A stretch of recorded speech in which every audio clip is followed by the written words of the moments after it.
Bom, eu até abri o projeto aqui só com a planta salva, nem coloquei aqueles pilares, porque no dia eu só estava mais treinando aqui com vocês a colocação de pilares. Não é exatamente naqueles pontos que vão estar os pilares nossos mesmo. Tá? Então vamos simular aqui a colocação de 4 pilares aqui nesses cantos, para a gente ter uma ideia de...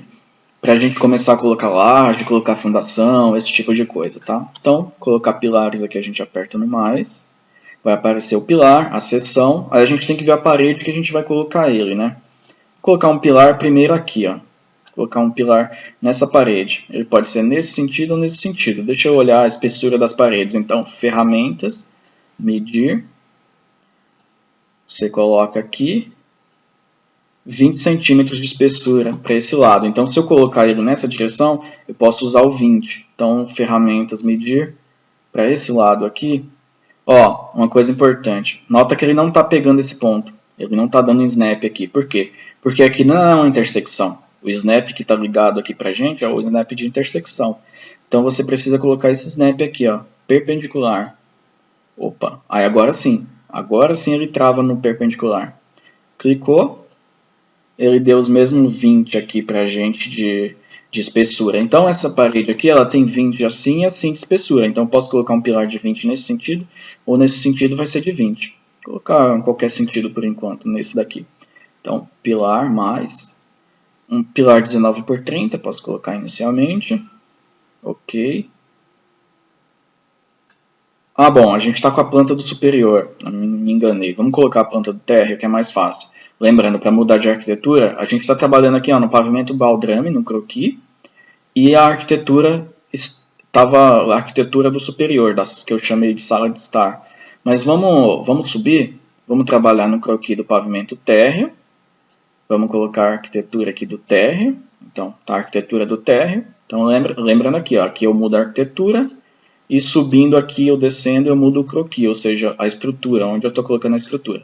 Então eu quero colocar a estrutura no térreo e a arquitetura que eu quero usar como referência é a arquitetura do térreo mesmo. Tá? Então vamos escolher outro lugar para colocar aqueles pilares que eu tinha comentado. Quero colocar num lugar que seja mais didático para vocês. Então eu vou colocar aqui nesse... Bom, vou colocar como se fosse nesse quadrado aqui. Nesse quadrado se eu tivesse alguns pilares, tá? Acho que essa é a melhor ideia. Bom, vamos lá. Então, quero colocar um pilar aqui. Essa parede, só de olhar assim eu vejo que ela é de 14, mas vamos confirmar. Ferramentas, medir.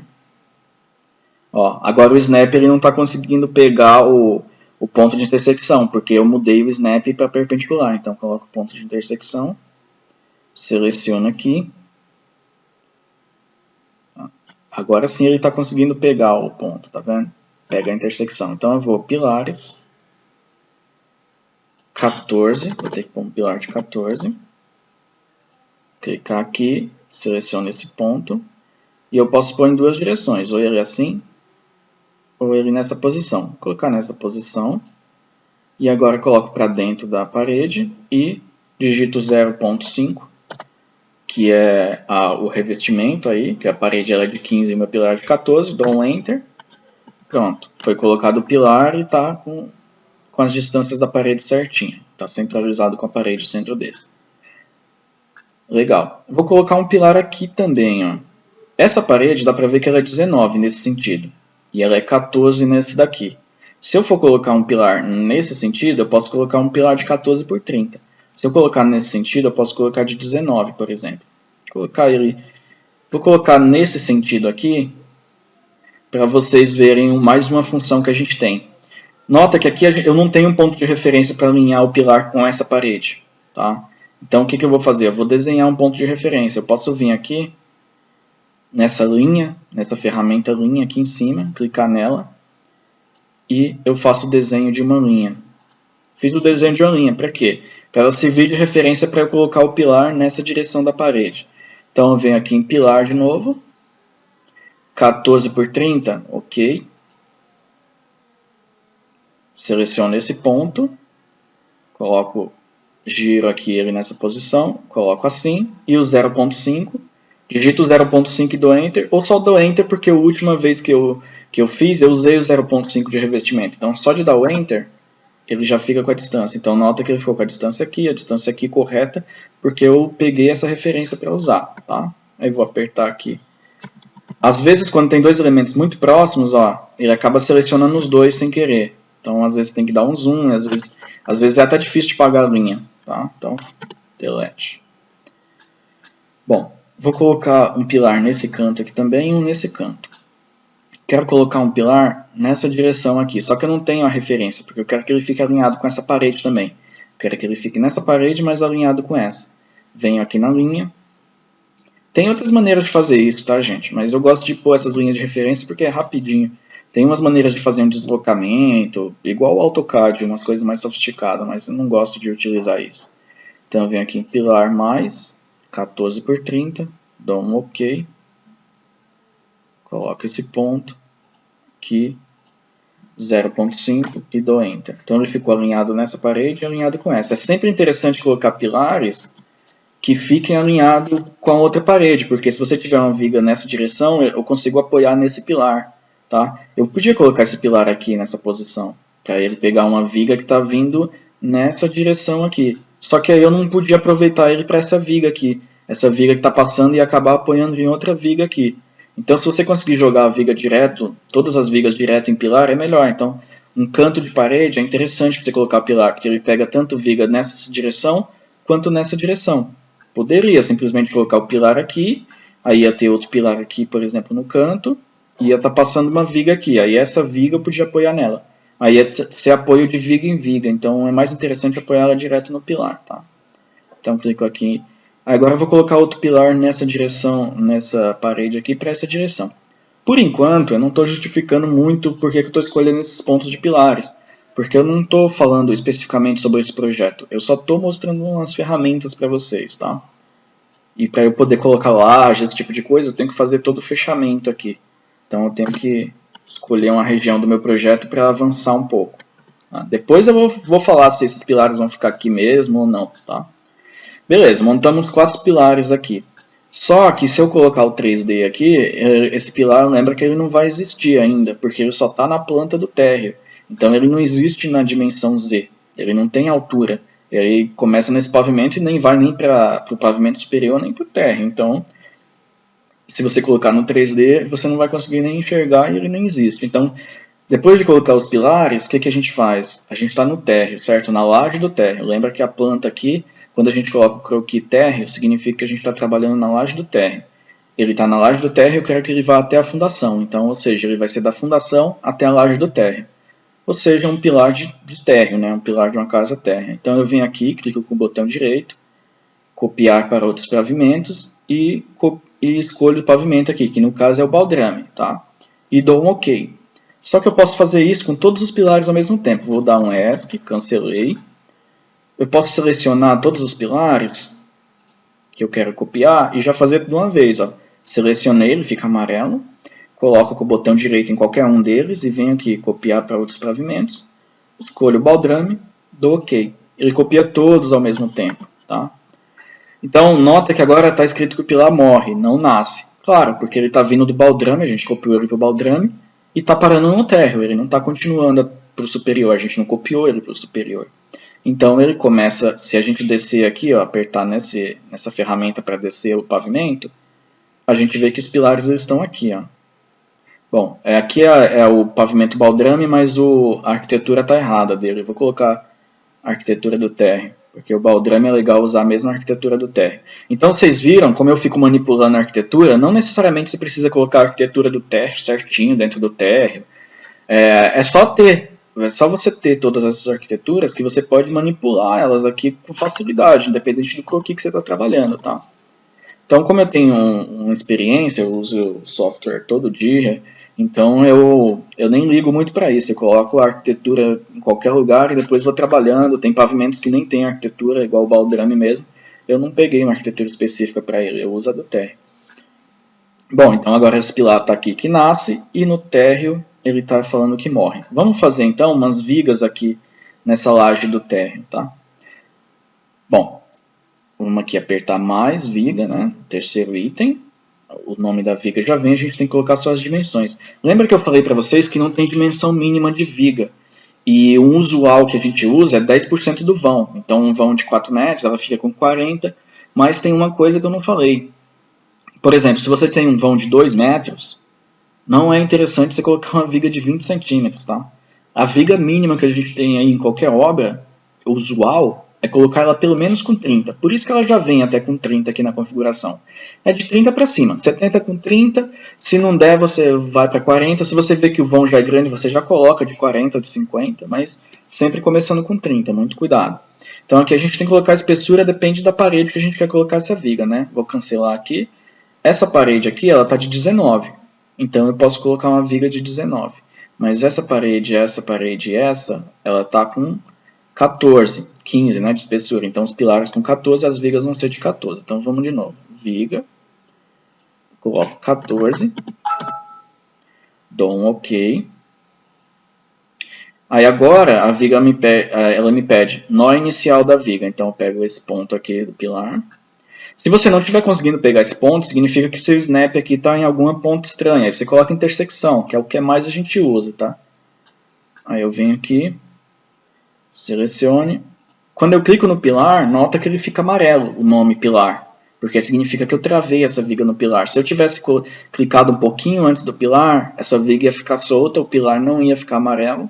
E inclusive ia aparecer um aviso dizendo que a viga não está em nenhuma barra, esse tipo de coisa. Aí eu clico para dentro, igual offset. Tá? Fiz a viga. Lembra que eu falei que essa parede é 19 e errando aqui eu acabei colocando a viga de 14? Não tem problema. Se você clicar 2 vezes em cima da viga, você tem a chance de mudar a espessura dela. Então, 19. Tá? Então tá uma viga de 19. Pode ver que ela fica com meio centímetro para cada lado aqui e tal. Tá. Então a gente tem a viga aqui feita. Vamos colocar uma viga aqui também. Mais viga. Agora ela vai ser de 14. Seleciono esse ponto e clico para dentro. Dou um ESC para sair do comando. Clique em viga de novo. É um jeito que eu faço. Tem como você dar Enter e continuar no mesmo comando, igual o AutoCAD. Tem muita coisa parecida de AutoCAD. Clico aqui. Coloco para essa direção. E a última também é de 14. Viga. OK. Sempre dá o zoom, tá? Como que dá esse zoom? Tem muita gente que não sabe. É igual ao AutoCAD, a bolinha do mouse, o scroll do mouse. Se você gira ele para frente, ele dá um zoom. Se você gira para trás, ele tira o zoom. Então sempre você está trabalhando assim, dando zoom, porque é mais fácil de capturar o ponto certo. Tá? Então agora se eu clicar aqui na visão 3D, que aqui é o pórtico 3D, aqui em cima. Se eu clicar, como eu copiei os pilares já por terra, vai aparecer os pilares. Como eu coloquei viga, vai aparecer as vigas. Tá? A primeira vez que você gera, ele demora mais um pouquinho, dependendo do tamanho da estrutura. Você clica aqui, ó, essa região aqui é para você navegar, essa aqui é a ferramenta básica para você girar. Tá? Então, você começou ali a montar o seu quarto. Colocou as vigas, os pilares, vamos fechar aqui, 3D, ele volta para o croquis. O que eu vou fazer agora? Eu vou colocar a laje. Como que eu coloco a laje? Eu venho aqui, ó, nesse quadradinho. É só você colocar em cima da ferramenta que aparece o nome, ó, no primeiro pilar, no segundo fundação, no terceiro viga, no quarto laje. Clico aqui na laje. Aí aqui, quais que são as coisas mais importantes aqui para eu ver? Eu tenho que ver o tipo de laje, esse é o mais importante. Eu posso fazer uma laje maciça, que hoje em dia é comum mais em prédios. Até em prédios o pessoal está tirando um pouco a laje maciça. Posso colocar essa laje treliçada. Essa laje treliçada é a comum que a gente conhece, né? Aquela pré-fabricada que está no desenho aqui, que tem as lajotas cerâmicas ou então isopor, que é o EPS. E ela pode ser em uma direção e 2 direções. Depois eu comento essa questão de 2 direções. Então a laje mais comum que a gente usa é essa daqui, ó, treliçada 1D, que é a laje treliçada normal, tá? Que depois eu mostro até algumas fotos para quem não conhece, mas a gente coloca o tipo aqui, a treliçada 3D. Aí, se a gente escolher a treliçada 3D, tem duas coisas tem uma coisa que a gente tem que escolher. Primeiro, a altura aqui da treliça. Então, por exemplo, a gente pode trabalhar com uma H12, ou seja, ela tem 12 de altura, é sempre essa primeira letra. Então tem H8, laje de forro, que vai ser só uma cobertura, e o vão não é muito grande da laje, normalmente a gente trabalha com H8, né? Depois eu vou explicar que esse H8, tem gente que chama de beta 8. Tem a 10, tem a 12. Se a laje é piso, normalmente acaba sendo a 12. Então vamos colocar a 12 aqui. E aqui a gente tem que escolher o enchimento, ou seja, o EPS ou a lajota cerâmica. Eu aconselho sempre colocar lajota. Mesmo que você vai falar para o cara que está executando, ó, usa isopor, usa EPS. Por que no cálculo eu prefiro que use a lajota? Porque a lajota ela é muito mais pesada. Então, se você fizer teu cálculo falando que ela é de EPS, você escolhe aqui EPS, o peso próprio que ele vai considerar no cálculo é do isopor. Se na hora de executar o cara falar, ah não, ficou mais barato a lajota, eu vou colocar a lajota. Aí tua estrutura não vai absorver isso daí, tá? Você vai diminuir a tua margem de segurança. Então é legal pensar no pior caso, nesse caso aí. Então eu coloco sempre lajota. Isso foi uma coisa que no começo, nos primeiros projetos, eu tive um certo problema, porque aí depois eu tive que exigir que o cara utilizasse o isopor, e ele não gostou muito, né? Porque o orçamento estava até mais barato para a lajota. Hoje em dia quase não tem nem diferença, então nem compensa, porque o cara acaba gastando mais no aço dos pilares se ele usa a laje com cerâmica aqui. Então, e também ela é pesada, ruim para executar. Como o único desvantagem do EPS é que para rebocar a laje é bem ruim para você rebocar com a laje é muito mais fácil se ela for de lajota cerâmica. Só que hoje em dia quase ninguém faz mais reboco de laje, os caras estão usando forro. Então não compensa você colocar a lajota cerâmica. O melhor, o ideal, se for construir uma casa, se eu for executar, eu vou colocar o EPS. Para o cálculo, eu coloco a lajota cerâmica, porque ela é mais pesada, então eu penso na pior opção. E aqui a altura do enchimento, ou seja, a altura do EPS ali. A gente vai colocar, a gente está trabalhando com a lajota de 12, então o enchimento também vai ser 12. Tá? Eu coloquei 12 aqui e 12 aqui. Olha a espessura total da laje, 16. Por que isso? Porque a gente está com 4 centímetros de cobrimento, ou seja, aquele concreto que fica em cima do isopor ali, a gente colocou ele como 4 centímetros. Isso a gente pode escolher 4, 5, a gente pode digitar do jeito que a gente quiser. O mais usual, por exemplo, se eu digitar 5, aí vai mudar a espessura total da laje para 17. Então o mais usual é o 4. É que vem como padrão, você não pode usar menos que 4, tá?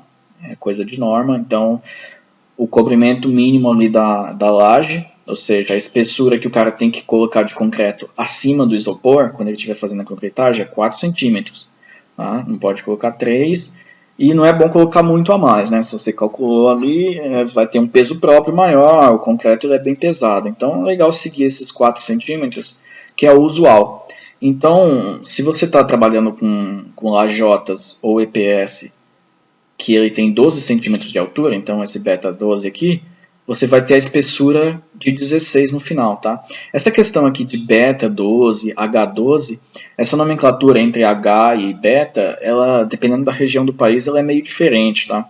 Tem gente que chama beta a altura total da laje, então quando o cara fala beta 12, ele está querendo dizer que a laje ela é 8 centímetros de lajota, mais 4 de concreto. E tem gente, dependendo da região do país, quando fala beta 12, ele está falando que ainda você precisa somar os 4. Então, um beta 12 para ele é uma laje que, na verdade, tem 16 de espessura. Você precisa somar. Então, essas nomenclaturas é difícil. Então, no projeto, eu sempre coloco assim, laje, que vai ter o espessura 16, então coloco espessura ou H, e coloco entre parênteses 12 mais 4. Então o cara vai entender que a lajota é de 12 e ainda tem os mais 4 de cobrimento.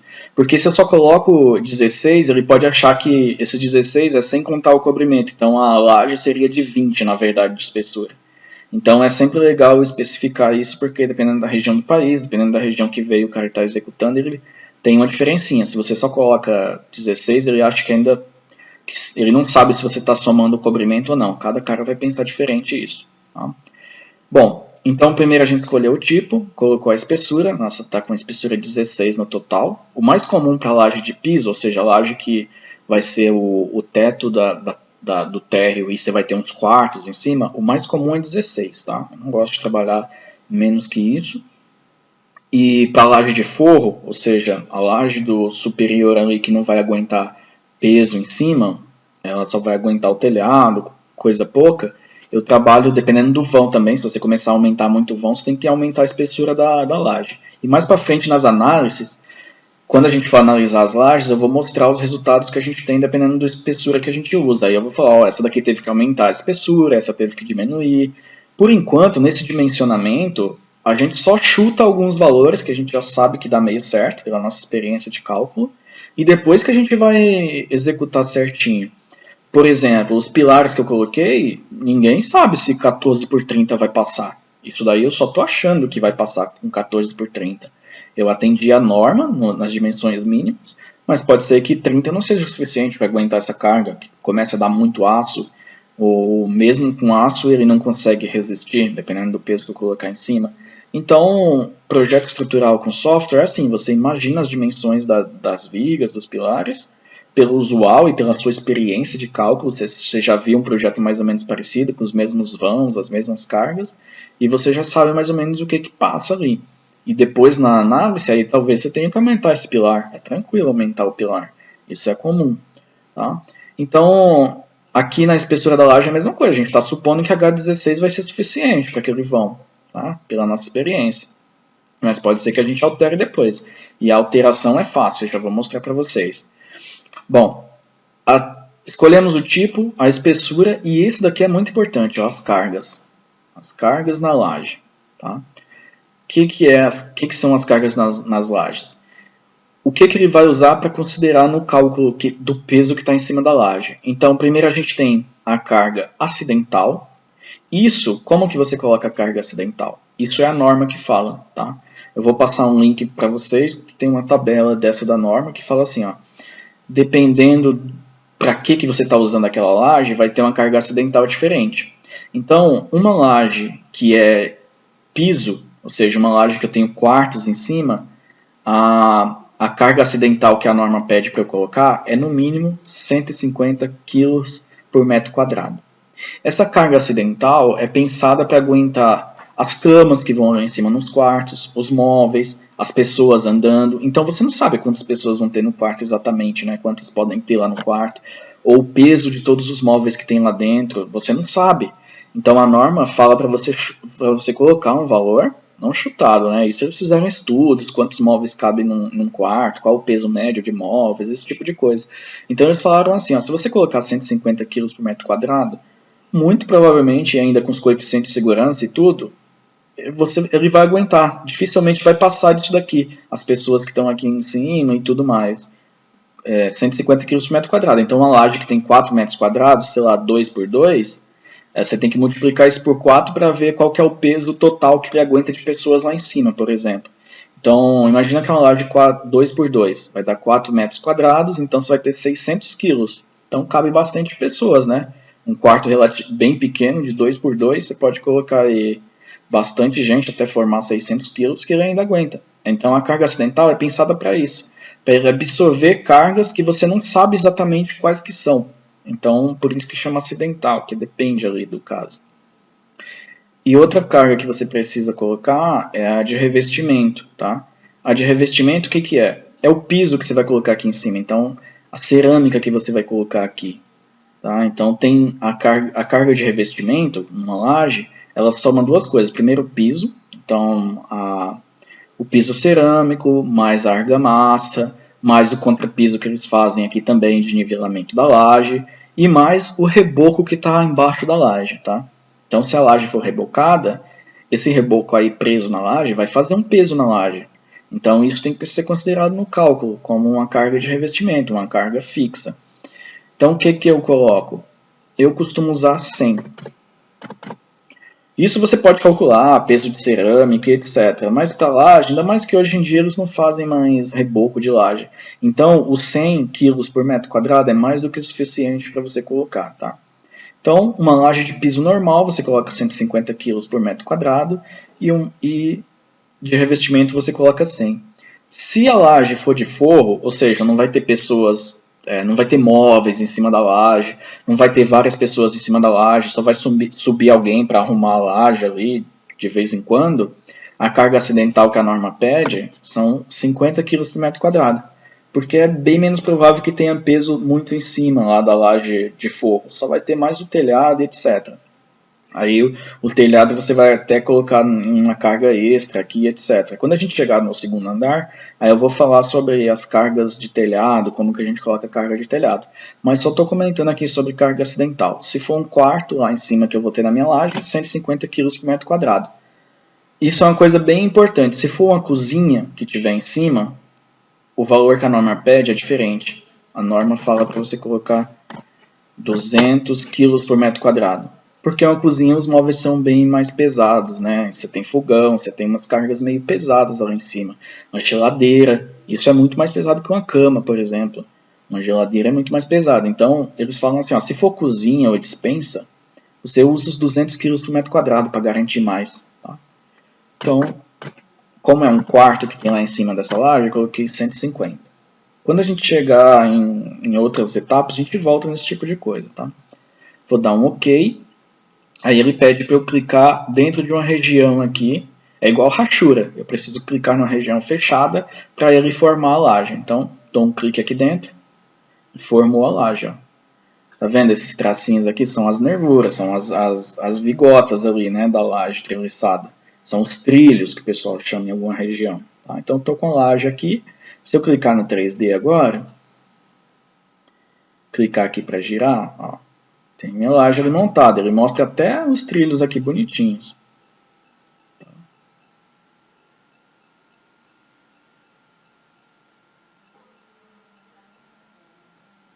Está mostrando até os trilhos, tá? Então vamos fechar aqui. Você vê que ele colocou direto, se você está trabalhando com... Você vê que ele colocou direto os trilhos na direção do menor vão. Então a gente tem dois vãos. Ele podia ter colocado o trilho nessa direção ou nessa direção. Nessa direção aqui é a menor. Então é usual em projeto estrutural você colocar as lajes treliçadas ou as lajes que tem trilho, você apoiar na menor direção. Porque o vão é menor e a laje vai ser muito mais... A espessura que você vai precisar vai ser muito menor, o aço dela vai ser muito menor, tá? Então isso é regra básica. Se você tiver que colocar a laje num quarto aí, você tem que escolher o menor vão para apoiar esses trilhos, tá? Isso o Eberic, aqui meu 2018, ele faz automático. Eu clico na laje, ele já fica nessa direção. O seu pode ser que não aconteça isso. Se você pode, ele tem uma direção específica, que ele só coloca naquela direção e você que tem que arrumar. Como que eu mudaria essa direção? Dou dois cliques aqui na laje. Então, ó, se eu quiser mudar qualquer coisa na laje, basta eu dar dois cliques aqui no nome da laje. Vai abrir aquele tela de novo, de inserção de laje. Eu clico aqui em grelha. E aqui tem o ângulo da grelha. Então, ou é 90 graus ou 0 graus, né? O 0 graus é o que já está, ou seja, na horizontal. 90 graus ela vai ficar nessa direção. Vou colocar o 90 e dar um OK só para vocês verem. Então ela ficou nessa direção. Nota que precisou até fazer uma nervura aqui no meio. Ó. Ele mesmo já faz isso. Ó, apareceu até uma nervura aqui. Mais para frente, quando a gente estiver fazendo as análises mesmo de laje e tudo mais, por enquanto só estou ensinando as ferramentas. Só estou ensinando a inserir uma laje. Depois a gente vai voltar nessas coisas de cargas e tudo mais. Ó, fez até uma nervura, mas os trilhos estão na direção maior, o que não é muito bom para a gente em termos de cálculo. Tá? Então, vou fechar aqui e vou mudar de novo. Vou dar dois cliques, grelha, colocar 0 mesmo. Então pode ser que o seu Eberic ele não coloque na posição certa. O 2018 ele já arruma, ele já olha qual que é a menor dimensão. Mas, às vezes, imagina que você tem uma laje aqui e outra aqui, e você quer engastar essas lajes, quer prender uma na outra. Às vezes, é interessante você colocar no maior vão. Isso é uma regra prática, se você coloca no menor vão, estruturalmente ele fica bem mais seguro e muito mais barato. Mas às vezes você pode ter necessidade de colocar numa determinada direção por algum motivo. Qual motivo é esse? Por exemplo, você não quer que tenha muito peso em cima dessa viga, porque você não pode deixar ela muito alta por algum motivo. Então, você não quer ter muito peso aqui em cima, você coloca ela nessa direção, porque ela vai se apoiar mais nessas vigas, tá? As lajes treliçadas, ela tem essa característica, que ela se apoia mais nessas vigas. Quase todo o peso vão para essas vigas aqui, ó, que está realmente apoiando os trilhos. E só uma porcentagem pequena, mais para frente nas análises a gente vai falar disso, em outras aulas, aula 8, talvez a gente já vai estar fazendo as análises. Só uma porcentagem da carga que vai para essas vigas que estão paralelas aos trilhos, que é cerca de 25%. Né? Alguns autores falam para a gente colocar 25% do peso da laje distribuído nessas vigas e todo o outro peso, tudo aqui, nessas vigas aqui. Tá? Então, mais para frente, quando a gente vai falando sobre cargas, a gente vai comentar isso. Beleza. Então, se eu mandar processar a minha estrutura agora, como que eu processo a estrutura? Eu clico nesse raiozinho aqui. Esse raio significa processar a estrutura. Se eu clicar aqui, ele não vai processar. Por que que não vai processar? Vamos ver aqui se dá algum aviso que acontece. Cliquei, colocar OK, vou dar OK. Ó, apareceu um xizinho aqui, ele falou, ó, não posso processar. Se eu clicar aqui em resultados, ele vai ter aqui, ó, pavimento baldrame não possui fundações. Ok. O que aconteceu? No baldrame, eu não coloquei fundações. Esses pilares estão nascendo no nada. Eles não sabem que aqui no baldrame é o solo, é a fundação. Ele acha que a tua estrutura está voando. Ele não sabe qual que é o apoio que você tem aqui. Então ele não faz o cálculo da estrutura. O que eu tenho que fazer? Eu tenho que falar que aqui, nesses pilares aqui no nível baldrame, então eu desci, tá? Eu estava no croquis do térreo, cliquei aqui para baixo e desci para o croquis do baldrame e eu vou transformar esses caras aqui em fundação. Né? Vou falar assim, a fundação vai ficar aqui no nível baldrame. Então eu venho aqui, clico no pilar, aperto o botão direito e falo assim, ó, converter para fundação. Dou um clique. Aí ele vai falar qual que é o tipo de fundação que você vai usar. Basicamente a gente costuma mais usar o bloco e a sapata. Tá? Hoje eu vou falar mais sobre bloco. Por que é o bloco? São as estacas, na verdade. O pessoal chama de broca, né? Chama de, vou fazer uma broca aqui e tal.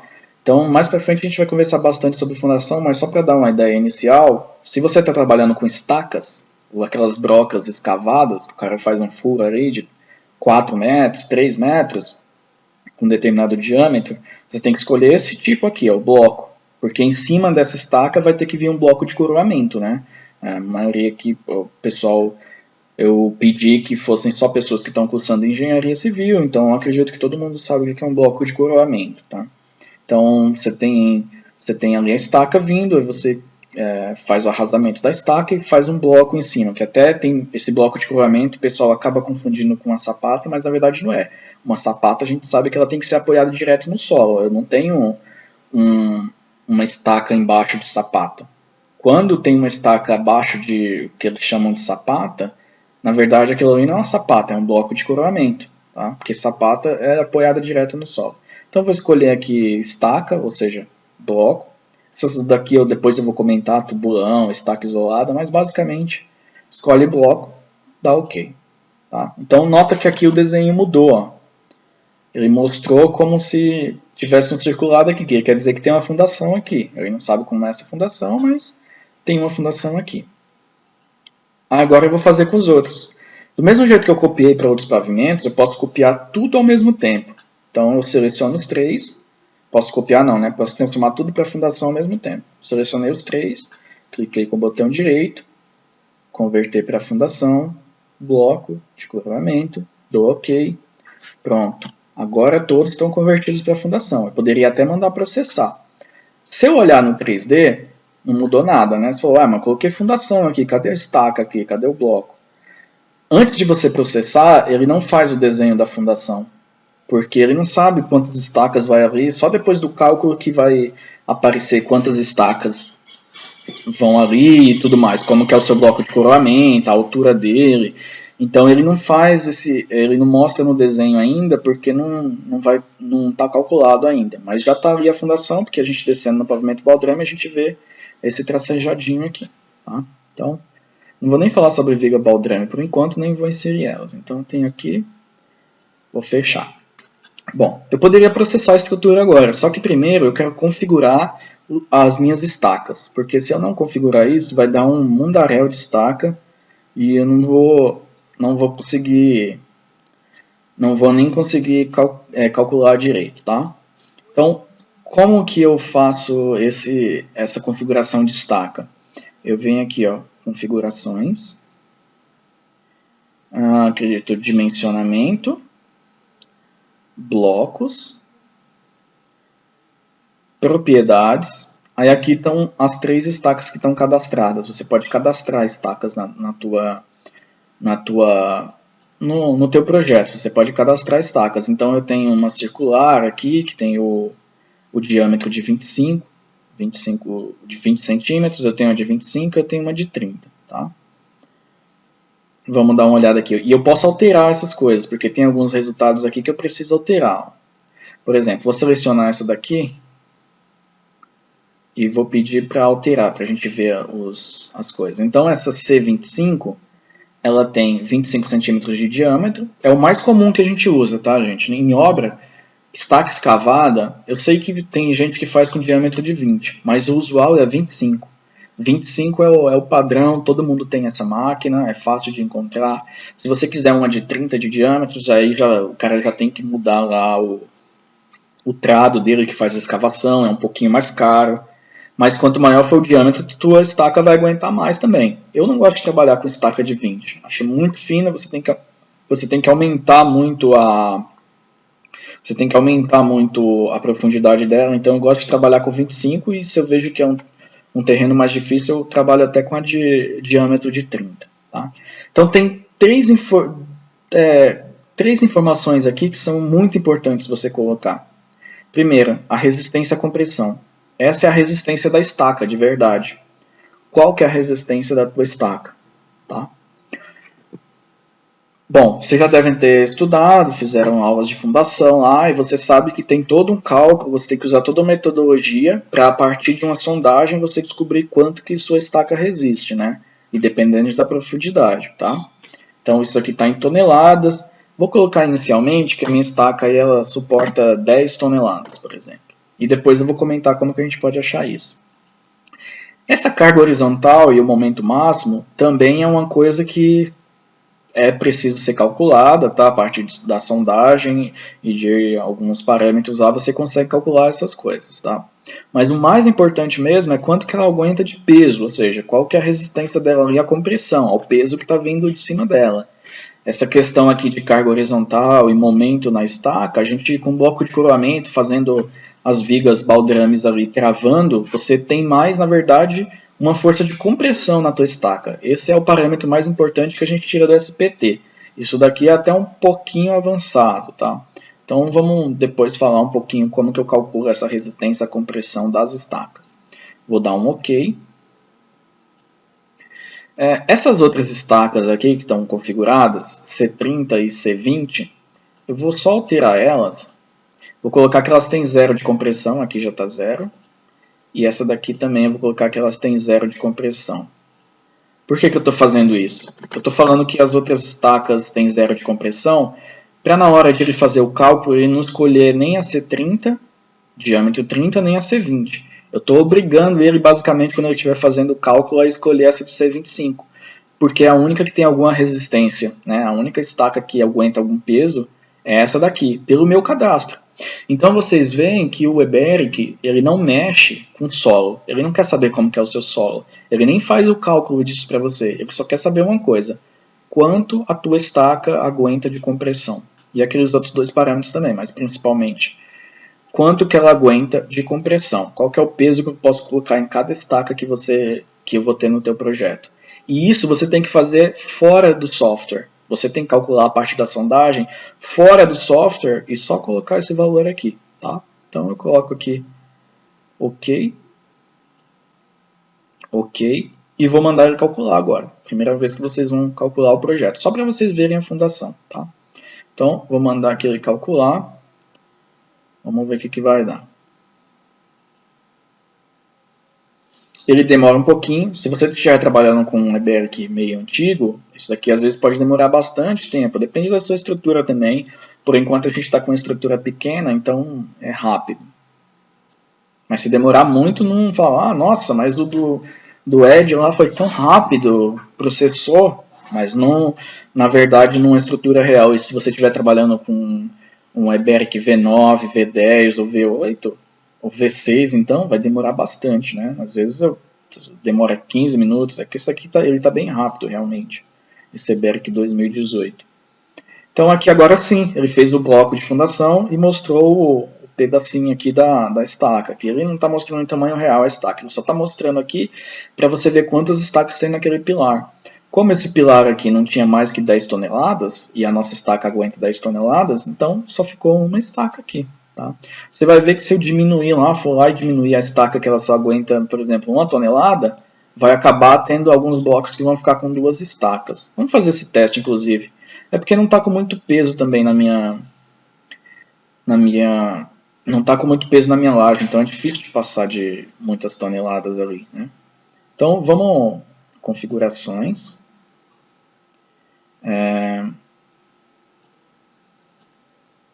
configurações, dimensionamento, blocos, propriedades, clicou aqui, pediu para alterar, vamos colocar que a minha estaca ela só aguenta 2 toneladas, vamos ver o que acontece. Vamos ver se algum pilar daqueles vai ficar com mais de... Imagina que eu quero fazer uma estaca bem rasinha ali, 3 metros. E vamos ver quantas estacas eu precisaria. Tá? Dá um OK. Vamos no 3D de novo. Tem outros lugares para a gente ver essa informação. Tá? Ó, eu cadastrei estacas que elas só aguentavam até 2 toneladas. Olha o que aconteceu. Aqueles pilares que só tinham uma estaca antes, agora eles estão com 2 estacas. E teve até um pilar aqui que está mais carregado, que ele apareceu com 3 estacas. Tá? Ele tem um peso ali grande, apareceu com 3 estacas.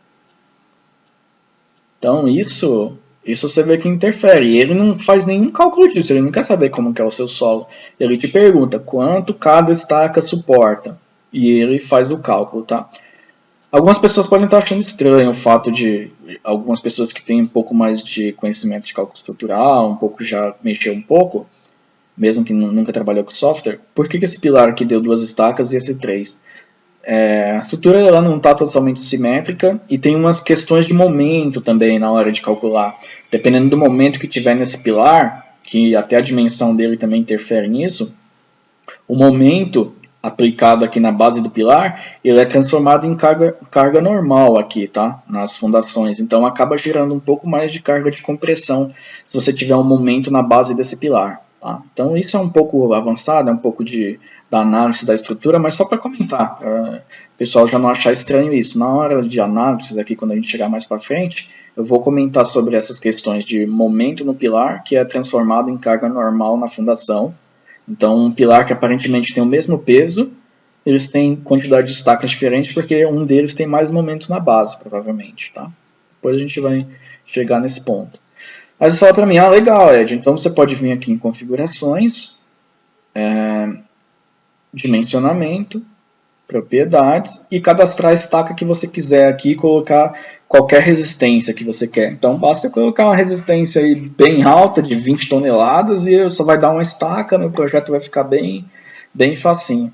Não é bem assim, porque isso tem que ser condizente com a realidade, né?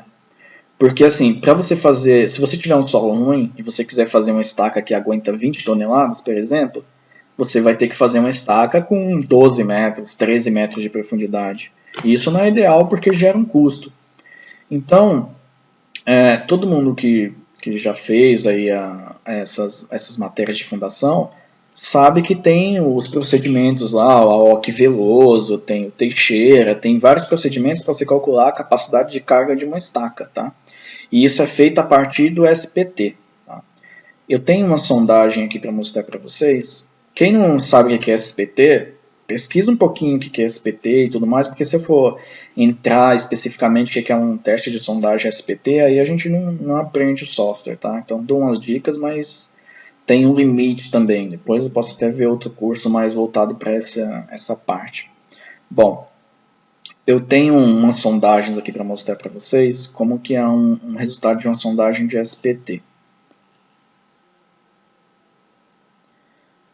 Esse material aqui, essa sondagem, para vocês terem contato com o material, eu vou colocar lá na página. Isso aqui é uma sondagem real, um projeto que eu fiz, tá?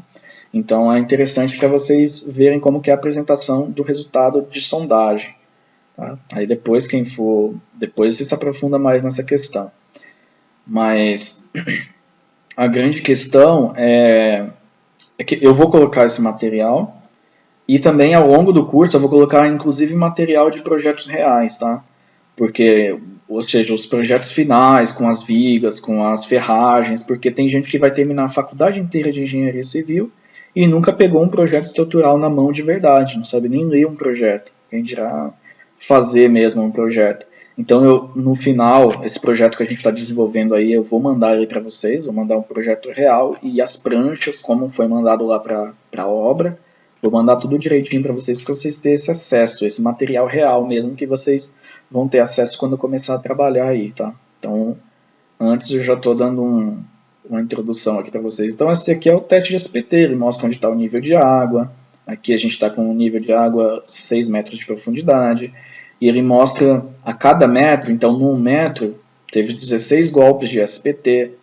Depois no metro 2 teve 28 golpes. Tá? Aqui foi 37 golpes para descer 29 centímetros. Então, basicamente 37 golpes. Então, esse solo é muito bom. A partir de 1 metro ele já deu 16. O cara precisou derrubar o martelo lá de SPT 16 vezes para descer os 30 centímetros. Então, é um solo bem resistente mesmo. Esse solo aqui é bem legal. E além disso, aqui desse lado ele mostra o tipo de solo. Então, aqui no começo, antes de 1 metro de profundidade, é uma argila muito arenosa, com raízes marrom, típico daquela primeira camada ali que tem até bastante matéria orgânica, né? Aí depois vira uma argila siltosa, ele descreve aqui. Então o SPT tem o número de golpes que ele precisou fazer ali para aprofundar um determinado nível a sonda, e o tipo de material, porque ele vai recolhendo o material conforme ele vai descendo lá na sondagem. Então o tipo de solo é muito importante para o método que você está usando ali, porque eles usam, cada tipo de solo tem um coeficiente para você usar na hora de calcular a capacidade de carga da fundação. E ele chegou em 8 metros aqui, ó, a partir de 8 metros o solo ficou impenetrável, tá? Então ele nem continuou. Tá? Aí ele põe umas observações aqui e tudo mais. Mas assim, quem achar que eu estou falando grego aqui, de falar de SPT, disso tudo aqui, isso aqui não é uma aula sobre isso. Se fosse dar uma aula disso, seria uma aula inteira só sobre sondagem, sobre fundação, como que lê isso daqui. Eu só estou mostrando para vocês da onde que eu tirei aquela capacidade de carga da fundação, tá? Aí você se aprofunda mais. Se você for atrás disso, você acha muito fácil como calcular a capacidade de fundação a partir de um ensaio de SPT, como ler cada um desses itens, tá? Então a gente tem vários métodos para isso, tem o AOC Veloso, um bem conhecido, e eu tenho uma planilha aqui. Bom, quem já fez fundação, fez prova de fundação e etc., com certeza teve que decorar todas aquelas formulinhas, aquelas tabelas para você obter a capacidade de carga. Eu tenho uma planilha aqui da faculdade de... Qual que é essa faculdade aqui mesmo? Federal de Goiás, tá? Esse aluno aqui, o Tobias, e com o orientador dele, o Rodrigo Dalla Libera, eles fizeram essa planilha aqui para ajudar a gente de uma maneira mais otimizada aí fazer o cálculo de capacidade de carga, uma previsão de capacidade de carga. E basicamente eles só pegaram aqueles métodos ali que a gente tem em qualquer livro de fundação explicando passo a passo como você calcula a capacidade de carga de uma estaca a partir do SPT. Eles só pegaram aquilo lá, que é um negócio bem mecânico.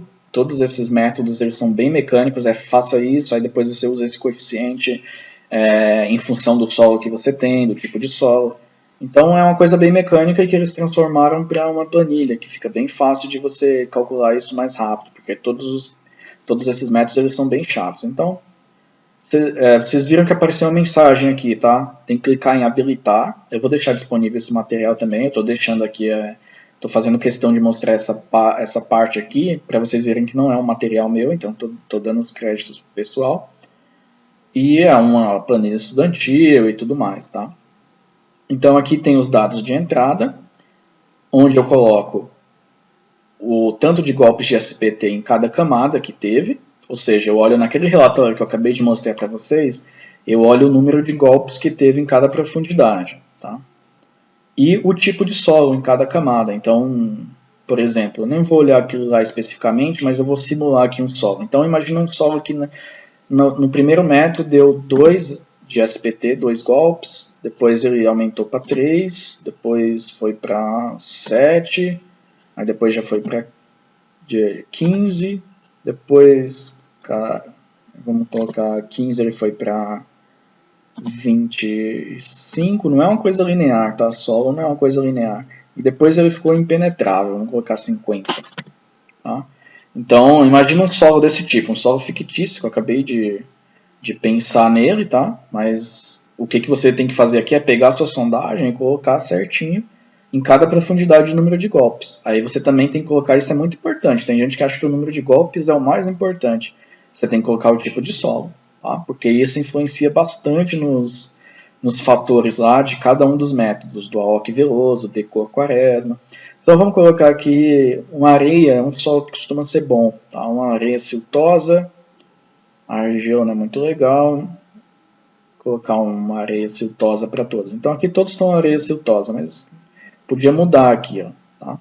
Então eu coloco o tipo de solo que tem em cada camada, onde eu vejo isso, justamente no que a gente acabou de comentar, no nosso relatório de sondagem, tem o tipo aqui, ó, argila siltosa, areia fina siltosa. Tá? Às vezes não condiz exatamente, aí você tem que encontrar o mais próximo possível. Areia siltosa, areia silto-argilosa. Eles tentam descrever da melhor forma. Aqui você coloca o nível de água, então lá está a partir de 7 metros mesmo, já posso deixar assim. E o tipo aqui, ó, tipo de estaca. Normalmente em casas assim é moldado em loco. O que quer dizer? Que é aquela que ela é concretada no local, não é aquela bate-estaca que você faz num canteiro e depois vai lá e leva ela já pronto e bate ela até afundar no chão. Não é. Essa é um tipo escavada. Mesmo na moldada em loco tem várias, escavada, Strauss, esse tipo de coisa. A gente vai usar isso. Tem a raiz, tem a Frank, que é bem a hélice contínua, que ela tem uma resistência boa. Escavada é a mais comum, que eu mais uso. Aí você tem que colocar o diâmetro aqui e a cota de apoio, ou seja, você colocou toda a sondagem aqui, você tem que escolher uma cota para ser a profundidade da sua estaca. Então, por exemplo, eu vou colocar uma estaca, só para a gente fazer um teste, que ela se apoia na cota 5 aqui, ó, 5 metros, uma estaca de 4 metros de profundidade, então a cota de apoio é 5. Ó. Você vê que mexe aqui esse cara aqui, ó, se eu diminuir, aqui é uma simulação do fuste da estaca. Então, do tamanho da estaca. Então, vou colocar ela apoiada na cota 5. Tá?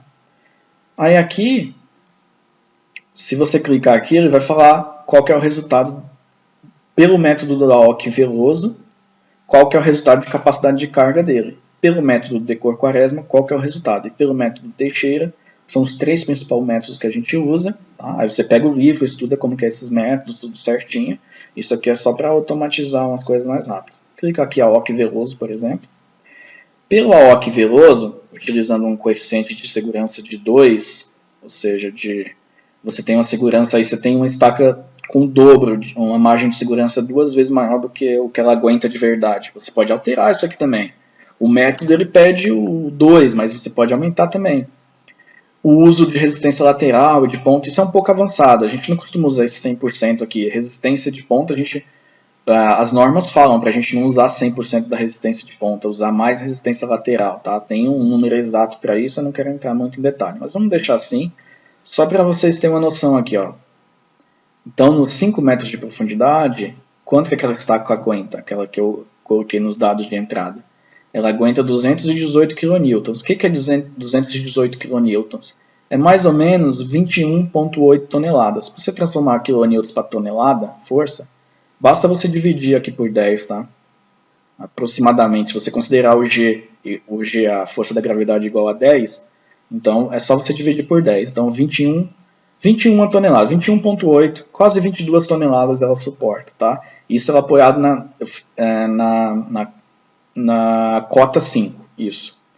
Se eu alterar aqui, ó, por exemplo, eu falar assim, não, minha estaca ela tá já com a resistência boa, eu vou fazer uma estaca só com 3 metros de profundidade, tá? Então ela vai estar apoiada aí na cota 3.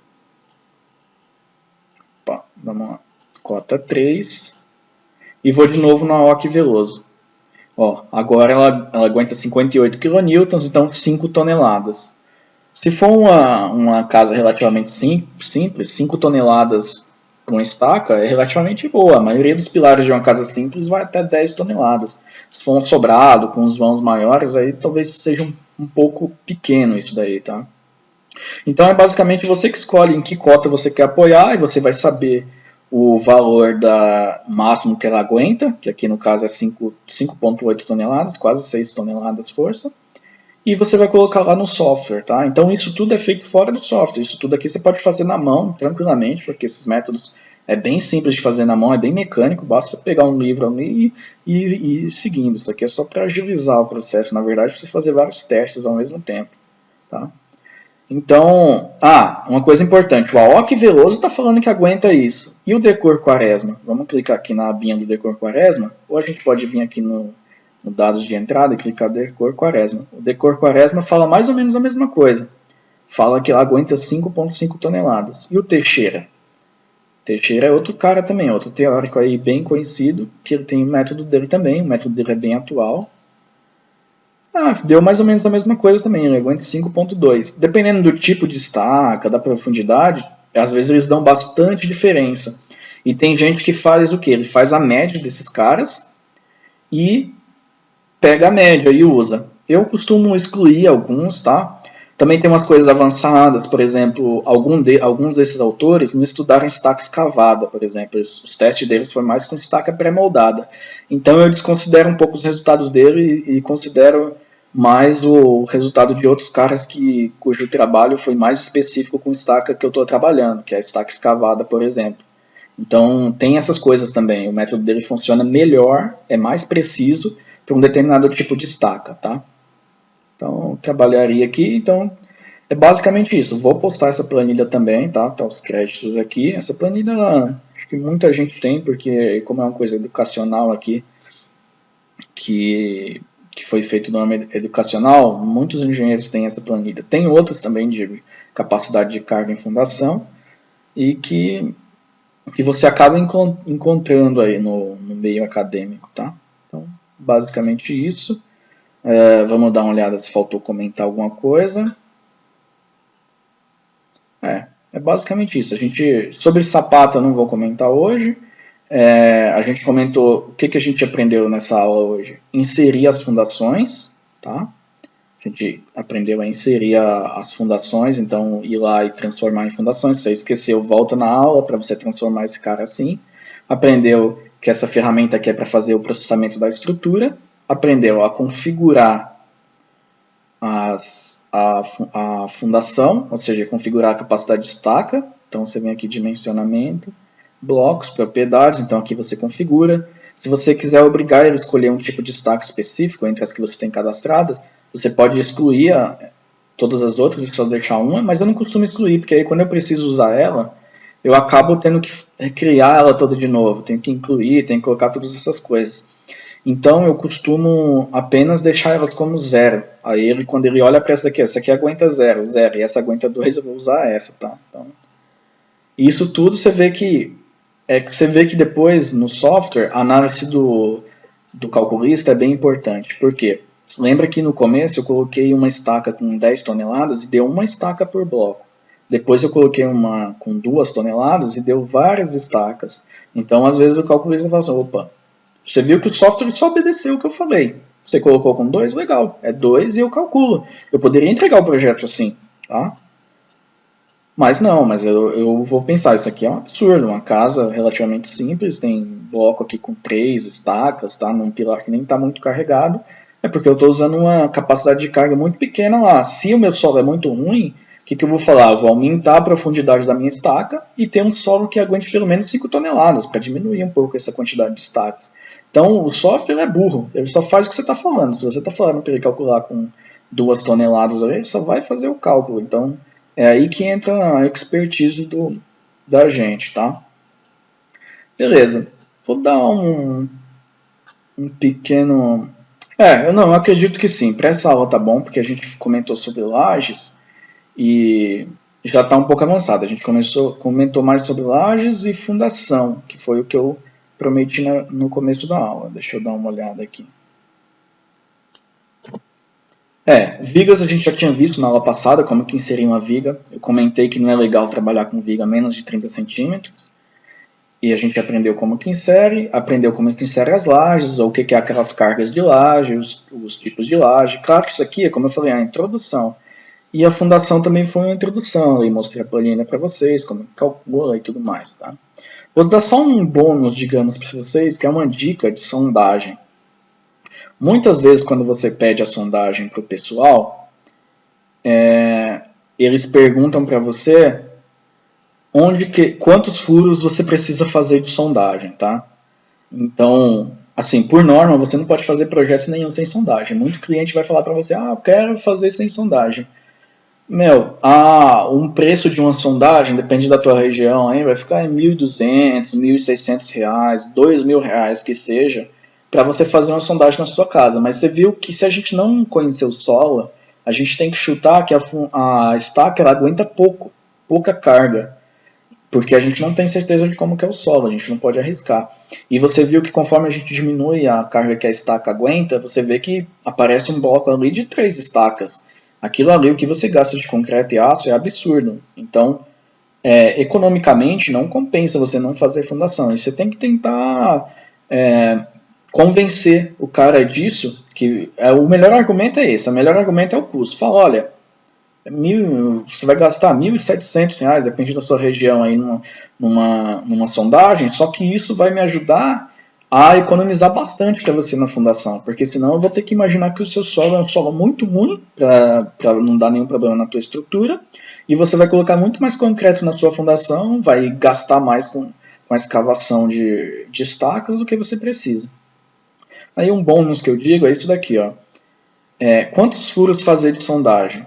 A norma aqui de programação de sondagem, a NBR 8036, ela fala assim, se a sua área de projeção da edificação, o que é a área de projeção da edificação?